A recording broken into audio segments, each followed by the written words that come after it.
L'Algérie nie l'ensemble des peuples qui ont été regroupés par la colonisation comme dans un camp de concentration qui s'appelle l'Algérie. Il n'empêche que ces peuples-là sont arrivés à maturité aujourd'hui pour que chacun soit libre et indépendant et charge pour eux de reconstruire un avenir qu'il soit fédéral, qu'il soit d'union, qu'il soit de solidarité entre eux. Il n'appartient plus à la colonisation ou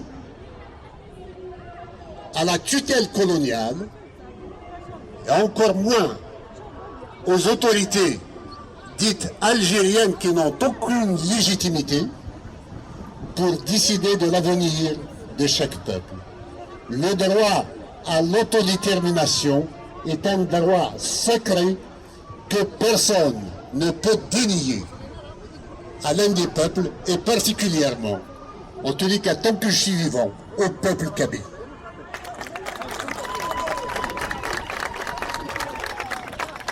Les peuples sont faits pour s'entendre, pour s'entraider, mais pour se respecter les uns les autres avant tout.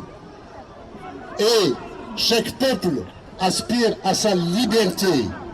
Et le message de liberté que je vous transmets, il m'a été chuchoté, il m'a été transmis par des générations de Kabyles qui tiennent leurs origines depuis Massinissa à ce jour. C'est des millénaires derrière nous de lutte pour la liberté et pour la dignité. Le peuple kabyle vivra libre. Aujourd'hui, on sait que les intérêts géostratégiques font que il y a des peuples qui ont des parrains, comme les Ossètes, comme les Abkhazes, comme les Criméens, comme les Ukrainiens de l'Est, comme les Soudanais du Sud, comme d'autres peuples encore qui ont accédé à leur liberté parce qu'ils ont un parrain à l'échelle internationale que personne ne peut toucher. L'Europe aura beau gesticuler face à la Russie, personne n'y touchera. La Crimée, l'Ukraine ne veulent pas une guerre mondiale aux yeux de tous ceux qui gesticulent aujourd'hui. Nous sommes les partisans de la liberté à l'échelle internationale. La Kabylie lance un appel pour une alliance avec toutes les forces de la liberté, le monde de la liberté, mais aussi qu'elle respecte le droit des peuples à disposer d'eux-mêmes. Pourquoi la France, par exemple, qui s'interdit chez elle l'exploitation des gaz de schiste, donne son feu vert pour que ces gaz de schiste soient exploités en Kabylie, en plus en offshore, dans une zone sismique si sensible que ça pourrait être une catastrophe à l'échelle de toute la Méditerranée. Respectez les peuples, ils seront vos amis. Respectez la Kabylie, il vous le rendra 10 fois, je dirais même au quintuple, au centuple. La Kabylie est généreuse. Elle aime tous les peuples, qu'ils soient algériens ou d'ailleurs. Nous n'avons pas d'ennemis en tant que peuple. Nous n'avons pour ennemi que des pouvoirs.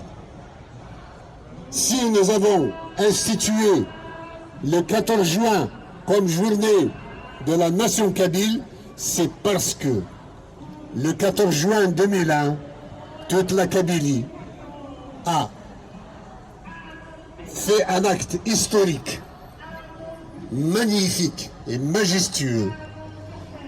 Le quart de sa population est descendu à Alger pour marcher et dire que nous voulons vivre libres, quels que soient les slogans que les organisateurs avaient prévus à l'époque. Il n'empêche que c'était l'expression d'une volonté de vivre en tant que nation libre. Et c'est aussi parce que nous avons eu des morts. Nous avons eu des morts pour la liberté en général depuis 1857, depuis le début de la colonisation. Mais nous continuons à en avoir depuis l'indépendance de l'Algérie, avec 1963, le soulèvement de la Kabylie sous la houlette du FFS, et puis plusieurs morts dans les jeux du régime algérien, plusieurs assassinats d'hommes politiques comme Karim Belkacem, comme Messili et tant d'autres encore, et jusqu'à mon propre fils qu'on a assassiné. On a assassiné Matoub, on fait porter le chapeau de tant d'assassinats pendant la période du terrorisme aux islamistes. Je ne suis pas là pour les innocenter, mais je suis là aussi pour rappeler que le doute existe et que beaucoup d'intellectuels kabyles ont été assassinés par le régime algérien et on a fait porter la responsabilité aux islamistes.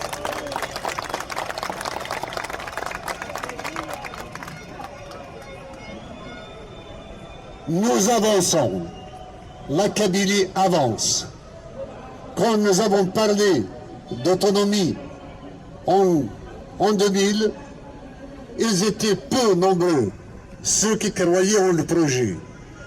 En fait, cela n'a fait que révéler une réalité profonde, une aspiration profonde du peuple kabyle à s'autogouverner, à vivre de ses propres lois, de sa propre sécurité et de ses propres projets, de ses propres rêves. Nous sommes là pour les réaliser.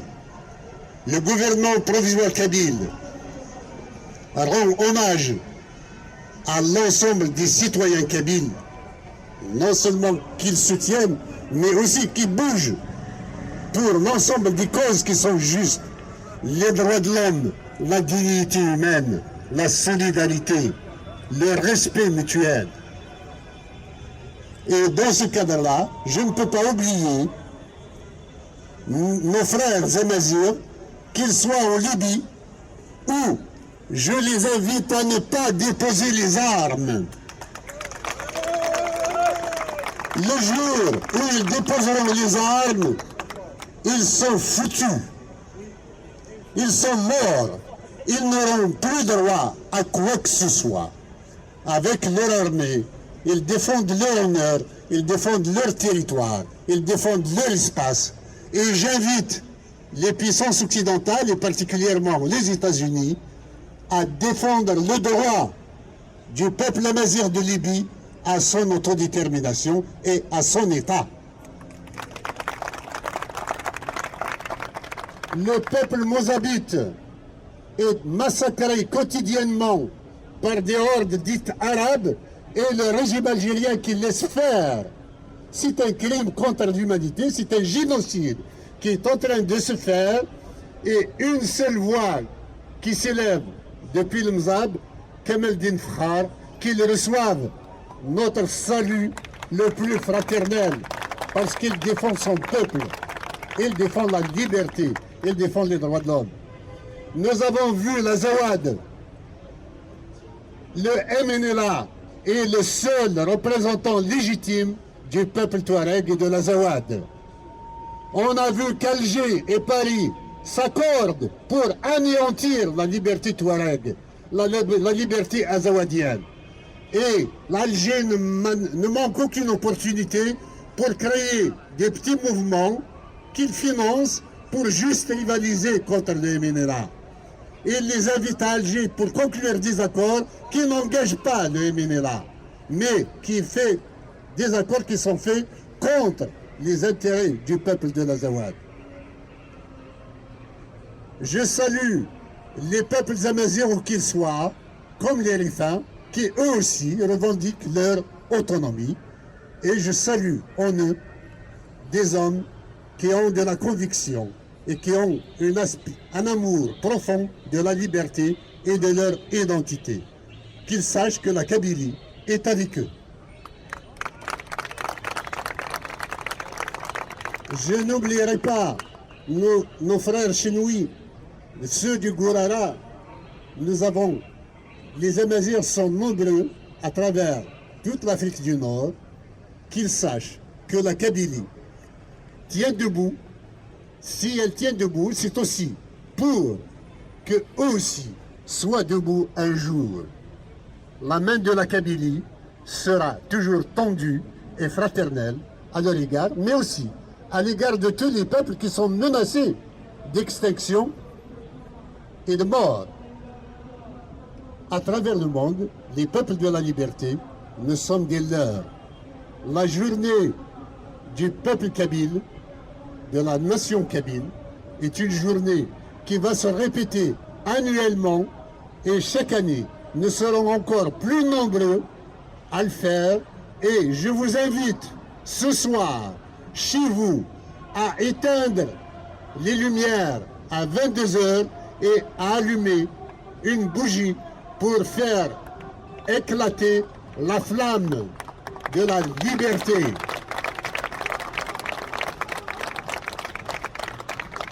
Je salue ceux qui, en Kabylie, aujourd'hui tiennent meeting et travaillent toujours sans relâche pour l'autodétermination de la Kabylie. Et nous sommes en train de nous doter d'un drapeau. C'est une première mondiale qu'un peuple organise une élection pour un drapeau.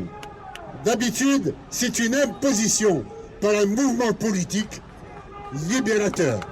Là, c'est le peuple kabyle qui décide et qui propose et qui décide.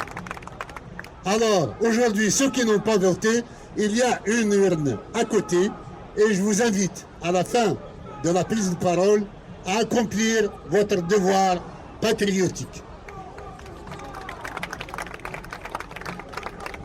Permettez-moi, à titre personnel, je suis un père éploré, en deuil, parce que la France n'a pas estimé bon de créer un incident diplomatique avec l'Algérie en taisant et en clôturant l'enquête qui visait à faire la lumière sur l'assassinat de mon fils en 2004.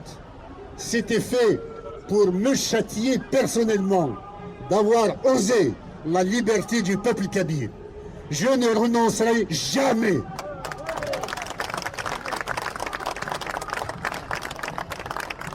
Pour rendre hommage à ce premier martyr de la liberté de la Kabylie des temps modernes, je vous invite à venir vendredi prochain à 19h au siège de Teferkan pour rendre hommage à Amziad. Il y aura aussi ce jour-là une urne pour que les gens votent. Mon message arrive à son terme. Les institutions de la Kabylie prennent forme, un État émerge. Nous sommes déjà dans plusieurs organisations internationales qui militent au niveau de l'ONU, au niveau du monde, pour l'exercice du droit à l'autodétermination des peuples. Sachez que dans ce cadre-là, nous regardons avec beaucoup d'espoir le scrutin qui se déroulera en Écosse le 18 septembre prochain et en Catalogne le 9 novembre d'après. Il est évident que le monde est arrivé à un moment où le droit à l'autodétermination reprend, si j'ose la répétition, la redondance, reprend ses droits. Donc tous les peuples auxquels l'histoire a fermé la porte au nez, le moment est venu qu'ils l'ouvrent. Car s'ils ne l'ouvrent pas par l'exercice du droit à l'autodétermination, vous savez que c'est la violence qui prend le pas. Et il y a trop de sang qui coule à travers le monde. Il y en a marre du sang. Nous voulons la paix, nous voulons le respect de chaque peuple pour qu'il existe. Et vive la Kabylie libre! Vive la Kabylie libre! Vive la Kabylie libre!